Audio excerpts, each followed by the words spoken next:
Fail हुए शहबाज मुनीर युद्ध रुकवाने के लिए अब चीन की शरण में पहुंचे हैं। ईरान को क्यों नहीं पाकिस्तान पर भरोसा। नमस्कार, मैं हूं आपके साथ आयुषी गुप्ता। देखिए, ईरान और अमेरिका के बीच शुरू हुई जंग को सुलझाने में पाकिस्तान पूरी तरीके से नाकामयाब हो रहा है। इस्लामाबाद में पहले चरण की बातचीत और 2 हफ्ते का सीजफायर लागू होने के बाद पाकिस्तान दोनों पक्षों को दोबारा बातचीत की मेज तक नहीं ला पाया और तनाव बढ़ता जा रहा है। अमेरिकी राष्ट्रपति डोनाल्ड ट्रंप ने युद्ध विराम को तत्काल प्रभाव से बढ़ा तो दिया है, लेकिन दोनों तरफ से धमकियों का दौर भी जारी है। दूसरी तरफ आप देखिए, स्ट्रेट ऑफ हॉर्मुज में ईरान और अमेरिका दोनों ने एक दूसरे के जहाजों को निशाना बनाया। इस बीच खबर यह भी है कि पाकिस्तान दोबारा बातचीत शुरू करने के लिए चीन की शरण जा पहुंचा है और जानकारी मिली है कि लाख कोशिशों के बाद भी मिली नाकामी के बाद पाकिस्तान ने अब चीन को इस प्रक्रिया में शामिल करने की कोशिश शुरू कर दी है।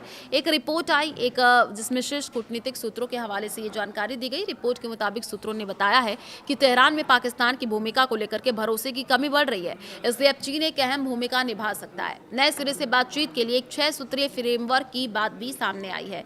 ईरान की राजनीति का अनसुलझा राज क्या, मुस्तफा खामेनेई अब तक गुमनाम क्यों है, ये सवाल है। नए फ्रेमवर्क में क्या, तो जानकारी के मुताबिक 6 सूत्रीय फ्रेमवर्क पर विचार किया जा रहा है, जिसका मकसद ईरान की मुख्य मांगों को पूरा करना, लंबे समय के लिए ठोस गारंटी देना है ताकि रुकी हुई बातचीत फिर से शुरू हो सके।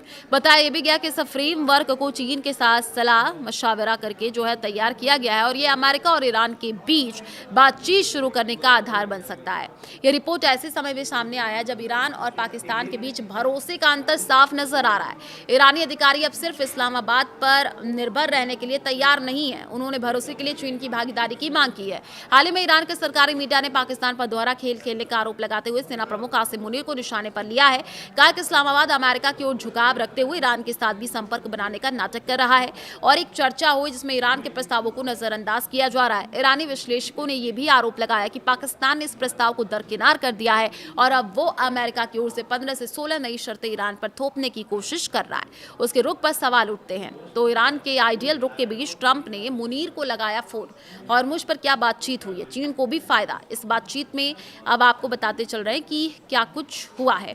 तो जानकारी ये भी है कि चीन को फायदा, इस बातचीत में चीन की मौजूदगी को रणनीतिक तौर पर जरूरी माना जा रहा है। चीन के ईरान के साथ करीबी संबंध है और क्षेत्र स्थिरता में उसकी हिस्सेदारी है, इसलिए चीन की मध्यस्थता पर ईरान को भरोसा हो। दूसरी तरफ इस प्रक्रिया में चीन की दिलचस्पी सिर्फ कूटनीति नहीं बल्कि आर्थिक भी है और जानकारी जो निकल करके सामने आ रही है कि सूत्रों के अनुसार स्ट्रेट ऑफ में चल रहे तनाव और अमेरिका की नाकेबंदी से चीन के ऊर्जा सप्लाई पर असर है और इसलिए वो इस तनाव को कम करने की पूरी कोशिश भी कर रहा है।